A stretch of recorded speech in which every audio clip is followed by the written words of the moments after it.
Assalamualaikum everyone. So today we are going to look at the reading tips and answering technique for paper 1 part 4. Okay, before this I have done for part 3. So part 3 is comprehension question, okay, soalan comprehension, and then for part 4 we'll be filling in the gaps. Okay, so because for paper 1 kita ada 5 parts kan, okay.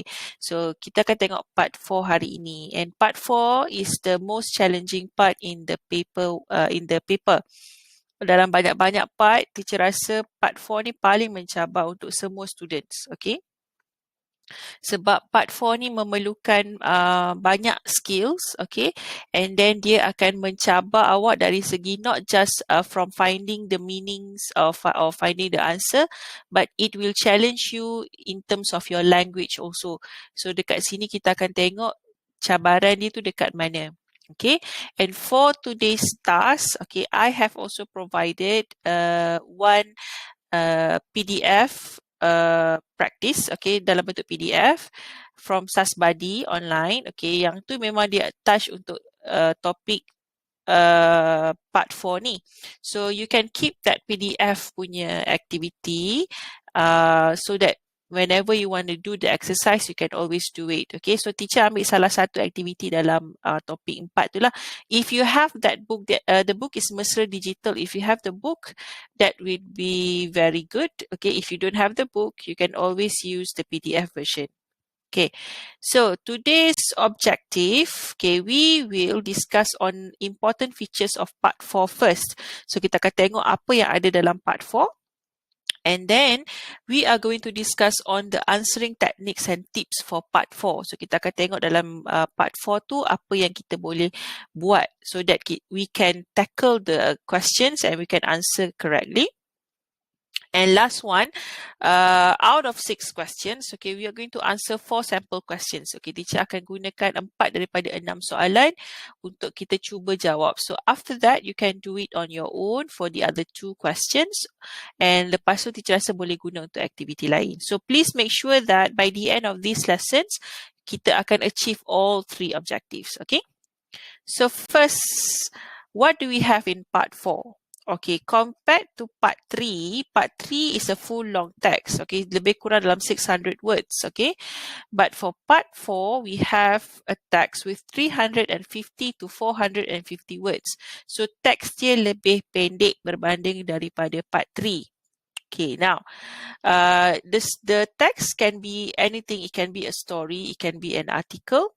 Okay, macam mana kita nak tahu benda tu adalah story ataupun artikel? Okay, you can read from the question. Okay, biasanya dekat soalan ataupun not the question, the instructions. Okay, atas bahagian arahan tu dia akan nyatakan, okay, this from this story or this is an article about. Okay, so kita boleh tahu teks tu adalah jenis yang macam mana.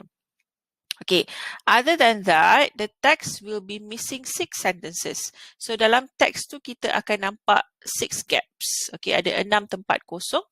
Okay, and then you have to choose from 8 choices of answer. So, okay, ini adalah cabaran yang pertama.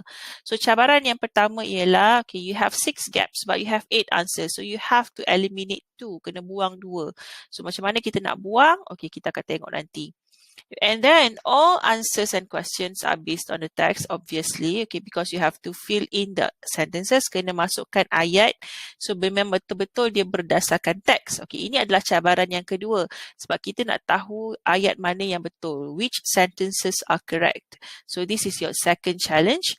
And then all 6 questions will carry 6 marks out of 40 for paper 1. So nampak sikit. Okay, so kadang-kadang ada student macam lah sikit je, tembak je lah, salah-salah lah, betul-betul lah.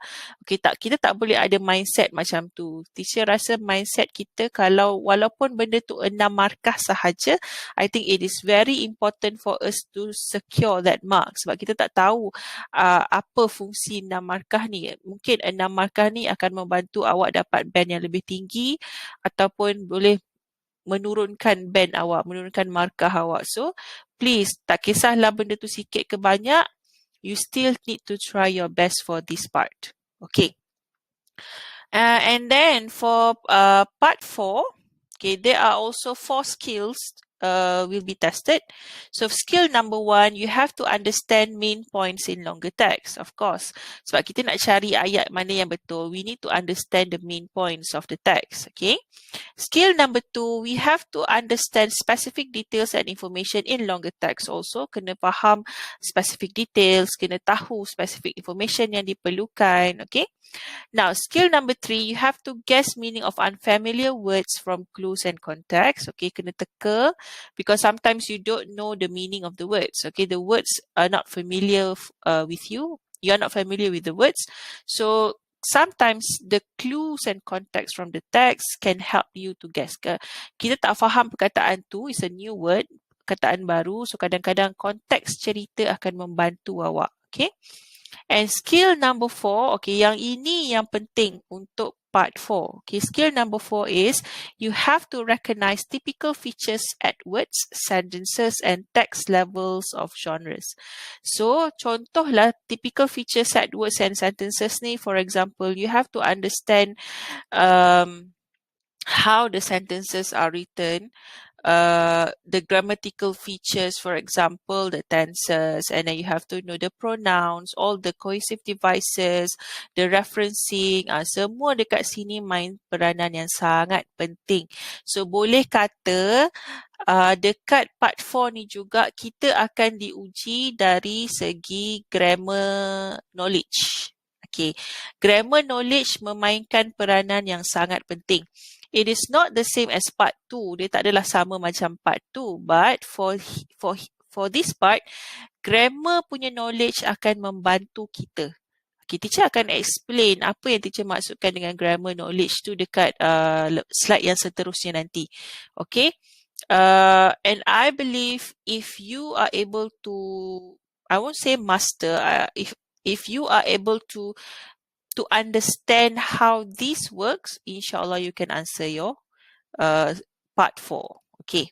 So, before I move on to the techniques and tips, okay, teacher nak tunjuk sample question. Okay, this is the sample text and answers.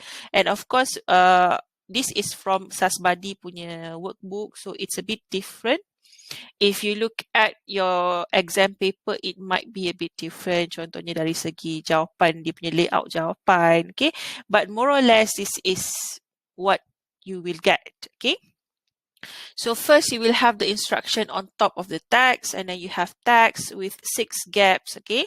And then dekat sebelah ataupun di bawah dia ada jawapan, and then you have to choose the answers from A to H.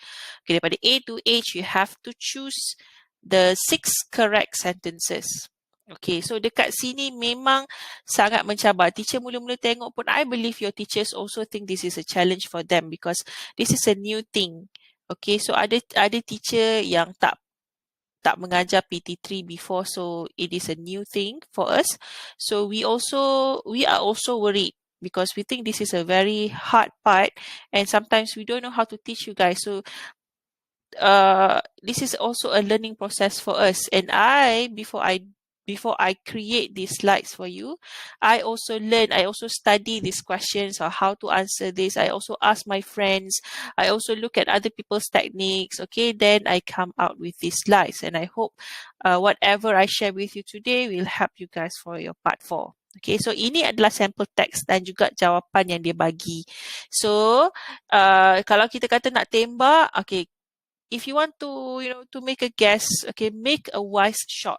Okay, tolong tembak dengan berfikir. Sebelum nak tembak tu fikir dulu. Jangan main tembak je. Okay. So, okay, let's leave the sample text first. Let's look at the techniques. Okay.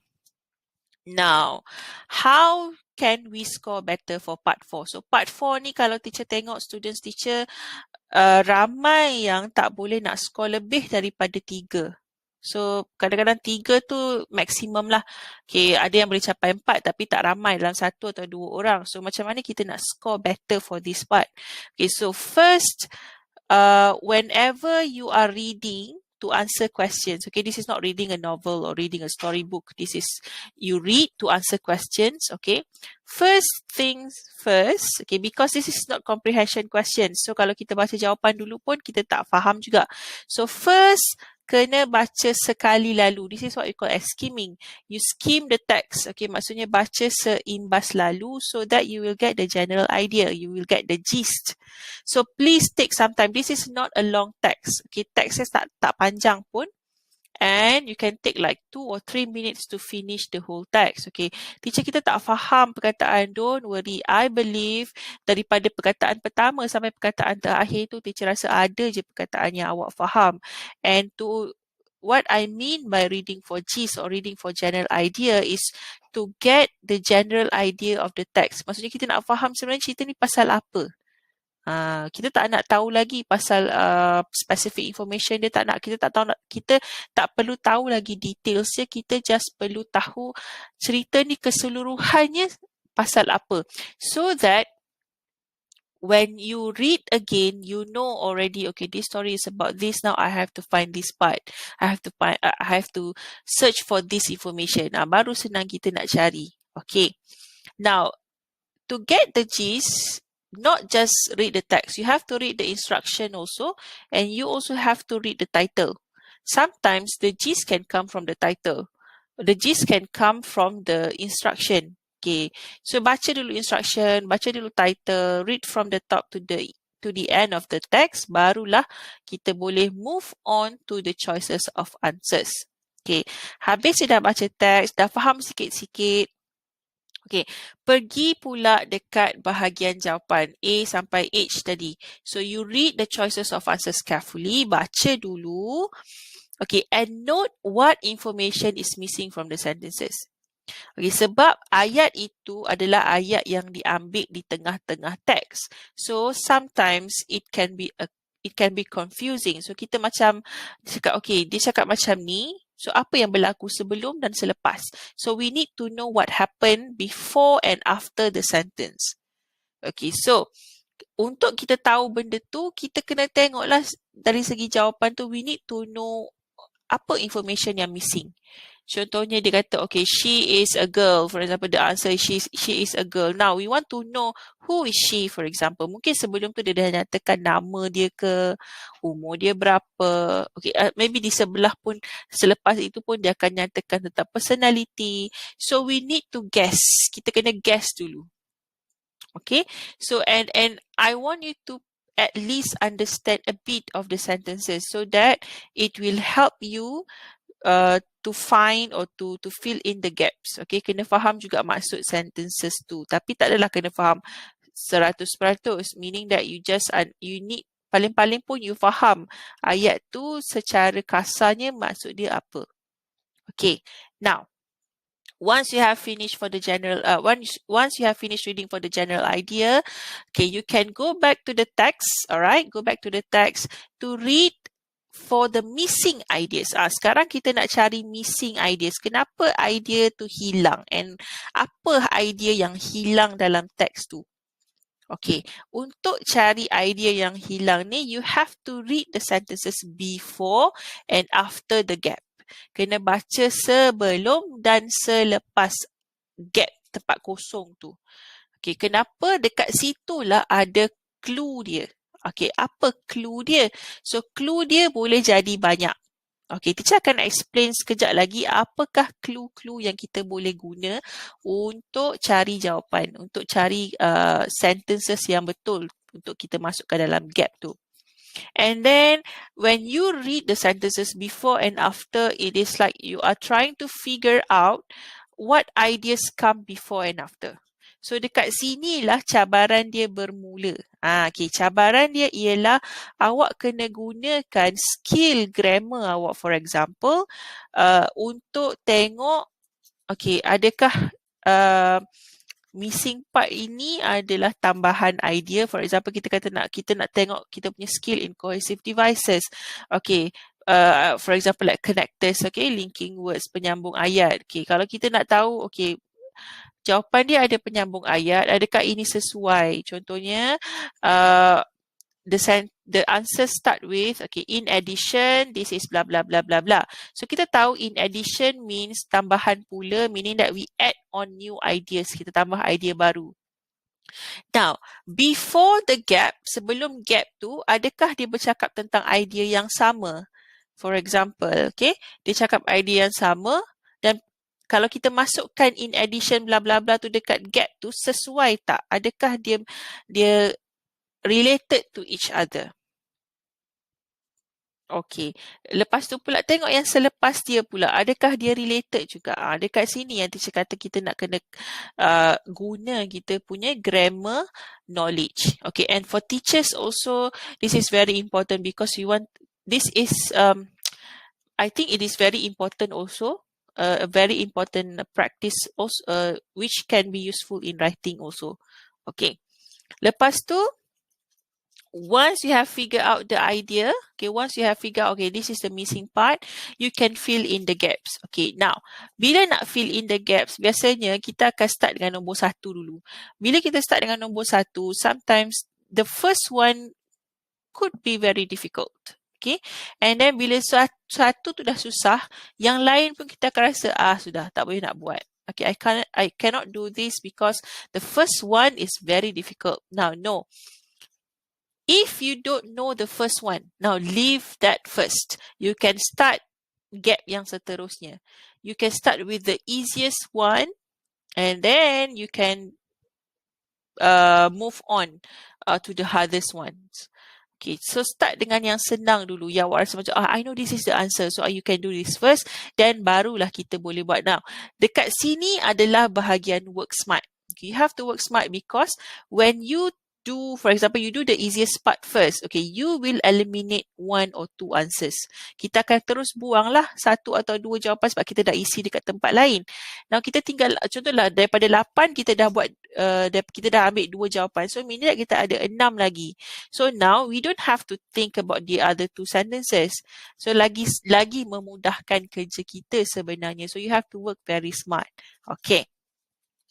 Now, these are the techniques and tips. Okay, masih lagi blur macam, teacher, saya tak nampak lah.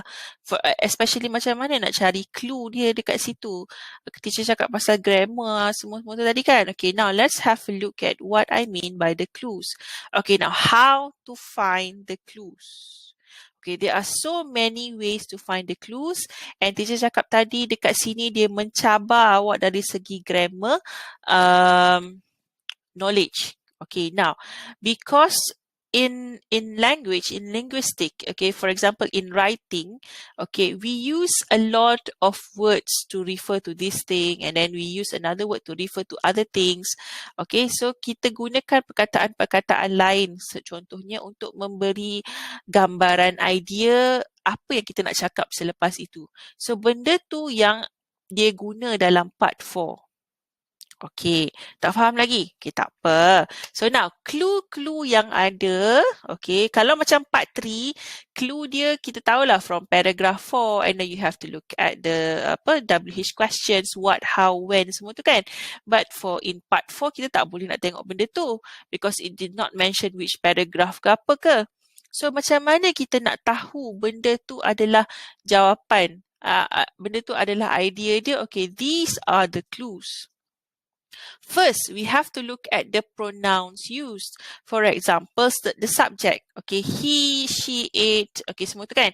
So, singular or plural. So, if the paragraph mention about one person only, she or he, takkanlah jawapan dia boleh jadi we. Takkanlah jawapan dia boleh jadi they. Okay, sama juga. Okay, vice versa. So, kalau text talks about plural things, how can the answer be singular? So, you have to look at very carefully the subject of the sentence. Okay. And then, kita boleh tengok juga demonstrative pronouns. For example, this, that, and those. Okay, this and that will be singular. This and those will be plural. So, kita tengok pula contoh. Okay, apa kaitan this, that, those ni? So, these and contohlah these THIS dengan THESE ni berbeza sebab dia menunjukkan singular and plural. So contohlah ayat sebelum itu, okay, menunjukkan 2 idea. So bila the gap, okay, mungkin dia nak menggunakan demonstrative pronoun. So dia boleh guna perkataan these, THESE.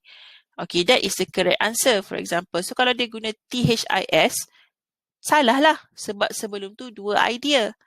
Okay, so kita tengok juga singular and plural kalau kita nak guna demonstrative pronouns. Okay, and then referencing. Okay, referencing ni, this is quite hard actually, but referencing here, maybe the teachers can teach your students where, okay, for example, the sentences before and after, okay, dia refer kepada apa? Okay, ini adalah satu skill dari segi membaca jugalah for reading skill. You need to know how to make reference. So dekat sini akan bantu juga kita untuk cari clue macam mana kita nak tahu jawapan apa yang sesuai dekat situ. Okay. Next clue will be cohesive devices. Cohesive devices, for example, like connectors. Pronouns can also be cohesive devices. Synonyms can also be cohesive devices, but the basic one will be the connectors. Okay, so connectors, kita tahu kata hubung ni dia ada banyak function, and some of the function like showing new ideas, cause and effect, to show reason. So kalau lah contohnya jawapan tu menggunakan cohesive devices, okay, contoh macam teacher bagi tahu tadi, in addition, jawapan dia in addition, okay, bla bla bla bla. Now kalau kita nak masukkan dalam gap, okay, kita boleh tahu perlu ke kita guna perkataan in addition tu, sesuai atau tidak. Kalau dia tak sesuai, that is not the answer. Kalau dia sesuai, it can be the answer. Okay, sebab tu cohesive devices pun penting. So sometimes dalam jawapan pun ada perkataan yang menggunakan cohesive devices. Now tenses is also one of the clues that you can have a look. For example, if the text in past tense, how can the answer be in present tense? If the text is in present tense, how can the answers be in past tense? Betul tak? So kita kena tengok juga. So tenses for the whole text, okay? And then vocabulary, okay, you can have a look at the synonyms, okay, the words that have the same meaning. But please be very careful bila teacher cakap pasal synonym ni, tak bermaksud perkataan yang ada dalam, contohlah perkataan tu ada dalam jawapan dan dia lebih kurang sama dengan ayat sebelum dan selepas. So awak tak, ni ikut jawapan dia, tembak. No. Kita tak boleh letakkan synonym ni sebagai satu-satunya clue yang kita boleh refer. Sebab tu synonym, vocabulary tu berada di tempat yang bawah. Okay, at the end of the clues. Sebab kita tak boleh nak letakkan, okay, dia ada perkataan yang sama, so ini adalah jawapan. No. You have to know that the answers should be how the ideas are developed. So tak bolehlah kita nak kata dia ada perkataan yang sama, itu jawapan dia. No. Okay, kita tak boleh buat macam tu. Okay, you have to see whether it is related or not. Okay, now, tak apa, tak faham lagi, tak nampak lagi, tak faham lah teacher. It's okay, I will show you the examples. Okay, now remember you have to match the sentences based on the development of ideas of the text. Okay, so kita macam teacher cakap tadi, kalau perkataan yang sama, ada dua perkataan yang sama dalam teks tu, kita tak boleh kata itulah jawapan dia.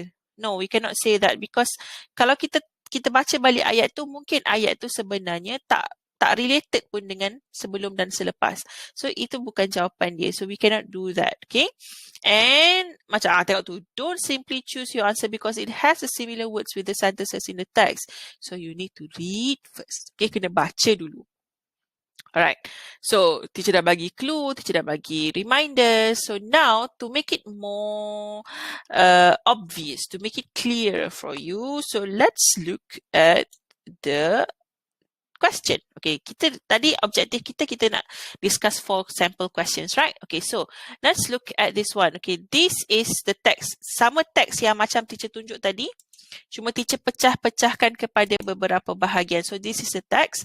Okay, you can have a look at the SAS Buddy punya exercise activity. Memang ada teacher ambil daripada situ.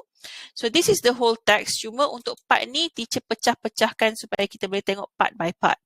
Okay, this is also one of the important techniques. Okay, teacher akan explain macam mana kita nak tahu important techniques dia. Okay, so first you need to read the instruction. Okay, you are going to read a story. So this is a story about the impact of dedicated people on others. So this is very important. This is the first clue. Okay, 6 sentences have been removed from the story. Choose the sentences from H A to H, the one which fits the gap. Okay, and then there are 2 extra sentences which you do not need to use. So dia dah bagi tahu dah ada 2 extra sentences yang tak perlu guna pun. Meaning that if you know these 2 sentences are not the sentences, you can just eliminate them. Kalau baca-baca first baca, oh ni tak ada kena-mengena. Okay, boleh eliminate terus. Okay, now we are going to do the first one. Okay, so the first part. Okay, now inspiring ideas. Okay, she was just an ordinary girl. I met her on one of my trips out of town. She called herself Tammy and she never gave me more information about herself, but she worked tirelessly. Nothing was too much for her. So the first paragraph, okay, the first paragraph talks about Tammy. Okay, how she met Tammy, and then Tammy is a bit secretive, okay, tak bagi tahu pasal diri dia sangat, okay, and she worked tirelessly, nothing was too much for her. Okay, now the second paragraph is the first clue. So kita tak tahu apa benda di tengah-tengah. So first kali read the paragraph so that you will get the general idea of the paragraph. Okay, for example, kita tengok paragraph ni. Okay, I was amazed at Tammy's energy. She was not young. Okay, and then the gap. Okay, her eyes really twinkled with love and happiness. She walked with a sprightly step that did not reflect her age. Okay, so daripada paragraf ni, kita boleh tahu yang penulis ni, the writer talks about Tammy's personalities and also a bit on her physical appearance. Okay, so from the beginning of the paragraph until the end of the paragraph talks about Tammy's looks. Okay, she was not young. Tammy's energy. She walked with a sprightly step. Okay, and then did not reflect her age. Memang nampak personality dia seorang yang ceria. Okay, so of course the gap. Okay, kalau kita tengok sebelum dan selepas gap. Okay, sebelum it talks about she was not young. Dia tak muda. Dia tak adalah muda. So it talks about physical appearance. Okay, after she talks about the personality of Tammy. Okay, her eyes really twinkle with love and happiness. So meaning that sebelum dan selepas gap itu masih lagi idea yang sama. Jadi kita kena cari dalam gap tu, okay, idea yang lebih kurang sama dengan sebelum dan selepas. Talk about her personality and talk about her physical appearance. Okay, now, and then look at the use of possessive pronouns, her too. So ada possessive pronoun her, and then ada pronoun she. So maybe the sentence start with she, or maybe it starts with her. Right. Okay, sebab kita nak nyatakan macam rupa dia, personality dia. So dia boleh guna perkataan her juga dekat depan. Okay, so kita dah nampak. Okay, this paragraph talks about her personality and physical appearance. Okay, cuba cari dalam jawapan ni, ada tak any of the answer which mention about any physical appearance or personality? Okay, cuba tengok daripada jawapan dia. Okay, let's look at A. There is much to be learned from bad experience. Not related. Okay, she made me think and she made me care. Okay, the word she is there, but okay, the word she is there, but does it talk about personality or physical appearance? No. Okay, see, we really need to go through those obstacles to make us better people. Okay, start the word, the pronoun here is we, but before that, in the paragraph, before and after, is there any we there? No. So dia tak bercakap tentang ramai orang. Dia bercakap tentang seorang je, about Tammy. So we is not the answer. Okay, D. She loved the comforts of a neat and modern home. Dia suka rumah yang kemas and then rumah yang modern. So does it talk about personality and physical appearance? No. Okay, now let's look at G. Terus nak lompat pergi G. Suka hati je. Okay, G. Her face was creased with lines. Okay, muka dia ada garis-garis halus. But somehow she had that smile that really lit her face. So, walaupun dia macam muka dia ada garis-garis kedutan, tapi bila dia senyum, muka dia nampak lebih ceria, nampak lebih, kita kata apa, lebih muda, lebih ceria. Okay. So does G talks about her personality and physical appearance?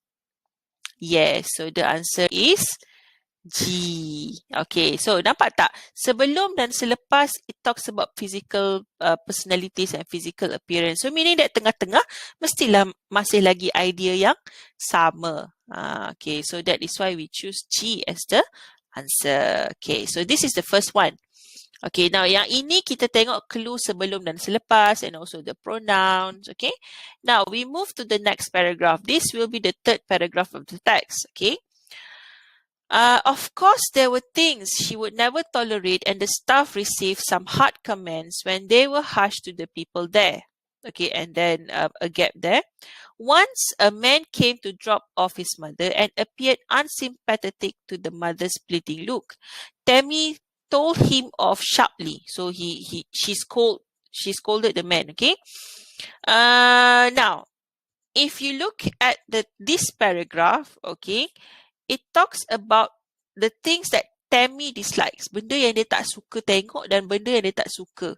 Okay, and then it also talks about what actions will Tammy take when something that she does not like happen. Dia akan tengok benda yang dia tak suka dan apa action yang dia akan buat. Okay, so before the gap dia cakap, okay, memang ada benda yang dia tak boleh tolerate, and then kalau dia nampak benda tu berlaku, dia akan marah.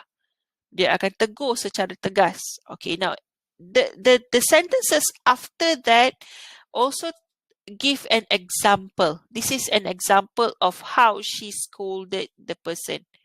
So number 2 must be related to this idea. Okay, now if we look at, tadi kita dah tengok A, B, C and D, I believe tak ada pun kaitan dengan benda yang dia tak suka. Okay. Now, if you look at E, it is no use regretting what happened in our past. Not related. Okay, we must not have bad experience at all in our lives. Not related because it does not talk about bad experience here. Okay, G tak boleh dah nak ambil because G kita dah letak jawapan tadi. So, G potong terus lah. Okay, now H. If she saw disarranged papers or rubbish around, someone was going to get a verbal lashing for sure. So, kalaulah dia nampak sampah ke ataupun kertas-kertas yang berterabur, okay, something that she would never tolerate, dia tak boleh tengok benda tu, someone was going to get a verbal lashing for sure. So, dia akan receive hard comments lah, verbal lashing. Okay, verbal lashing means teguran secara tegas, okay, daripada dia. So, H berkaitan tak dengan before and after the gap? Yes, it talks about something that she does not like and then what she will do after that. Okay, so H is the answer. So kita nak tahu clue dia dekat situ lah. Okay, so kita nampak. Okay, before that, before the gap, dia bagi tahu secara kasar, secara general. Tammy ni kalau dia tak suka something, dia akan komen secara tegas. Okay, lepas tu selepas gap dia bagi contoh, example. And this example can be a reference to the first idea. Okay, dia merujuk kepada idea yang mula-mula sekali dia cakap. Tu yang teacher cakap pasal referencing tu. So you need to look at the reference here.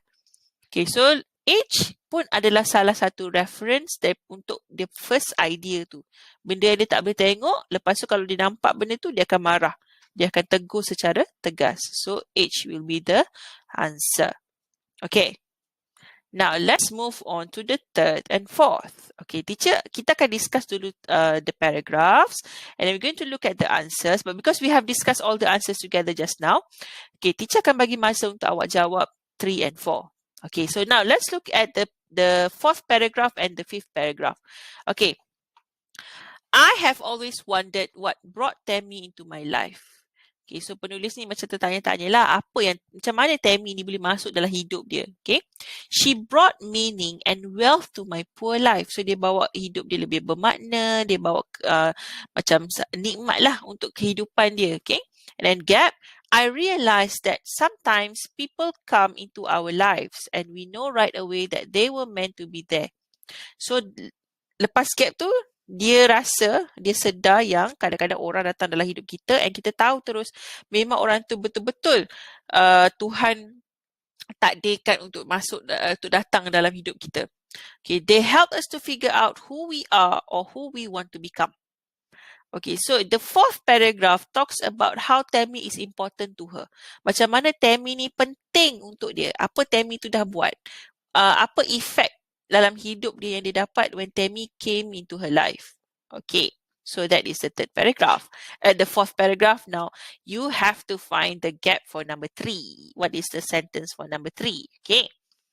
Now, we move on to paragraph 5. Okay, and sometimes things happen to us that may seem horrible, frightening and unfair at first. Okay, so kadang-kadang benda yang datang dalam hidup kita ni boleh menakutkan, boleh sangat teruk and tak adil. Okay, but later we find that without overcoming those obstacles, okay, lepas dia dah tahu pasal semua kesusahan tu, okay, and then dia rasa macam dia dapat tahu yang kalau kita tak tempuh kesusahan tu, we would have never realised our potential, strength, willpower or heart. So dia kata lepas dah overcome benda tu, barulah dia sedar sebenarnya kesusahan semua tu akan membantu untuk tahu potensi diri, kekuatan hati, semua-semua tu lah. Okay, and then 4 will be the last sentence for that paragraph. So 4 could be the summary of the paragraph, maybe. So in paragraph 5, there are words like obstacles and potential, which can be our next clue. So dia ada sebut pasal obstacles, dia ada sebut pasal potential, strength. So maybe these can be your clue. Okay, so in paragraph 4 untuk number 3, paragraph 4, dia cakap pasal macam mana Tammy ni important untuk dia, apa yang Tammy dah buat pada dia. Okay, untuk paragraph 5, dia cakap tentang obstacles, and bila dah obstacles means like halangan ataupun kesusahan. So bila dah hadapi semua benda tu, kita akan rasa kita jumpa potensi diri. So the fourth one, the last sentence, could be the summary of the paragraph. Okay, so teacher bagi masa untuk awak cari dulu jawapan because we have discussed the answers just now. Which one is the most suitable answer for number 3 and which one is for number 4? Okay, teacher bagi masa untuk awak pilih jawapan dia.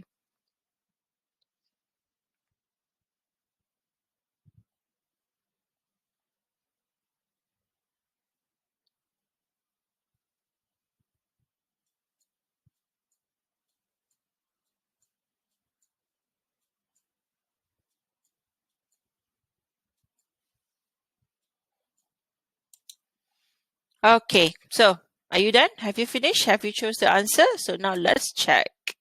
Okay, so these are the answers for number 3 and number 4. So number 3, the answer is B. She made me think and she made me care. Yes, of course, because the other sentences does not talk about how Tammy affects her life, right? Okay, so kalau kita kata D, she loved the comforts of a neat and modern home. Is there anything in paragraph 4 mentioned about home or house? No. So D cannot be the answer. Alright. And the other does not talk about how Tammy affect the writer's life kan. Macam mana Tammy ni bagi kesan pada hidup penulis ni. So tak ada. So now B, okay, memang nampak she made me think. Dia buat saya berfikir and she made me care. Dia buat saya rasa untuk lebih maksudnya lebih tahu dan buat sesuatu lah tentang benda tu. So number 3, the answer is B. Okay, good. Okay, number 4, I choose C. We really need to go through those obstacles to make us better people. Okay, kenapa teacher pilih C? Now, I said that the clue in the paragraph will be like obstacles and potential. So, and I said that just now, the sentence for number 4 might be the summary of the paragraph. Okay, dia cakap tentang kepentingan kita nak hadapi kesusahan, and lepas kita hadapi kesusahan tu kita akan belajar benda ni, yang kita tahu kita ada kekuatan diri dan sebagainya. So, number 4, if you look at C, it summarizes everything. Now, can we talk about A, for example? There is much to be learned from bad experience. Okay, but is there anything in paragraph 5 mentioned about bad experience? Not really. And something to be learned from that? Not really. So A is quite vague, and for me, when things are quite vague and not obvious, we cannot choose that as the answer. Okay, so I choose C because it is like a summary of the paragraph. Okay, dia nampak macam merumuskan balik apa yang the first sentence and the second sentence talk about. Okay, so kita kena harungi betul-betul semua halangan tu untuk buatkan kita jadi manusia yang lebih baik. So the answer is C. Okay, so we have done the first and until number 4. Okay, if you want to continue with number 5 and number 6, you can always go back to this article, okay, to this question, to this text, okay. You can have a look at the PDF version punya activity to continue with number 5 and number 6. So at least now I have covered sampai number 4, so we know how to use all these techniques, okay. Macam mana kita nak buat reference, macam mana kita nak tengok pada clue-clue yang ada. Okay. So, yeah, I think when we have finished this 4, we have achieved all our objectives. Kita dah dapat pun objektif kita. So, teacher rasa this is the end of today's lesson. Okay. This is just one of the activity, one of the exercises that we can do. Sebenarnya banyak lagi teks-teks yang lain untuk part 4. So, as like part 3, you need to do more practices so that you will get used to the question punya style. So, kalau kita setakat buat satu exercises je, kita tak boleh rasa yakin yang kita boleh buat. So, you need to do more sebab, macam teacher cakap tadi, text untuk part 4 can be a different one. So, mungkin story, it can be an article, it can be like a report ke something. So, kita tak tahu soalan apa yang keluar. So, we need to do more practices. Okay, now before I end the class, let's do some recaps. Okay, so first, of course, when you want to do this kind of question, when you want to read to find answers, you have to read the text and answers carefully. And please, for this part, don't forget to read the sentences before and after the gap for the clues and also reference. Okay, so untuk gap ni kita kena baca ayat sebelum dan ayat selepas. Lepas tu kita kena baca the whole idea. Baru kita tahu, okay, jawapan ni sesuai tak untuk paragraf ni. Okay, adakah dia related ataupun tidak. Okay, and then make a wise shot. Okay, now, sometimes people tend to, okay, tak boleh nak fikir dah. It's quite confusing between these two answers. So, you have to make a shot. Kena tembak juga macam mana pun. Kena teka juga macam mana pun. Now, tembak jangan sebarang tembak. Tembak kena fikir dulu. You have to make a wise shot. Fikir dulu. Okay, if I want to guess which one is the answer, so I need to know which one is more related. Mana yang lebih sesuai, mana yang lebih nampak hubungan dia, relationship between the sentences before and after also. So, kena tengok balik clue dia. Now, if macam teacher cakap tadi, kalau rasa macam susah, tinggalkan dulu, buat yang senang, then you come back to the question. Jangan spend too much time there and then stress yourself out sampai tak boleh nak buat soalan lain. So please don't do that. Okay, buat yang senang dulu, lepas tu baru pergi yang susah. Okay, and last one, don't be afraid to try, and I want you to be very confident. And if you make mistake, it's okay. Contohlah baru ni exam kita dapat rendah untuk part 4. So jangan down lagi. Jangan terus cakap part 4 is not my area. I won't score too much. I don't want to do something about part 4. No, you have to do something to improve yourself. So if you want to improve yourself, you cannot be afraid. Okay, you have to be confident and you have to learn from your mistakes. Alright, so do more practices. You can find practices online also if you don't have the book. Kalau tak ada buku pun boleh buat secara online. Okay, and then teacher rasa semua cikgu-cikgu awak ni, your teachers will be very glad to help you. So kalau ada masalah apa-apa, boleh tanya cikgu-cikgu tu. If you don't, for example, if you don't understand, you can always ask. If you are my students, you can ask me, or you can ask your teachers macam mana nak jawab. Okay, and practice makes perfect. Okay, itu je pesanan teacher that reminder teacher untuk hari ni. So I would like to say thank you for listening, thank you for watching, thank you for your cooperation, and I hope that lepas je tips teacher ni jangan berhenti dekat sini, do more practices. Inshallah you will do better for part 4. Okay, so I think that's all for tonight, and for today. Okay, thank you so much and Assalamualaikum.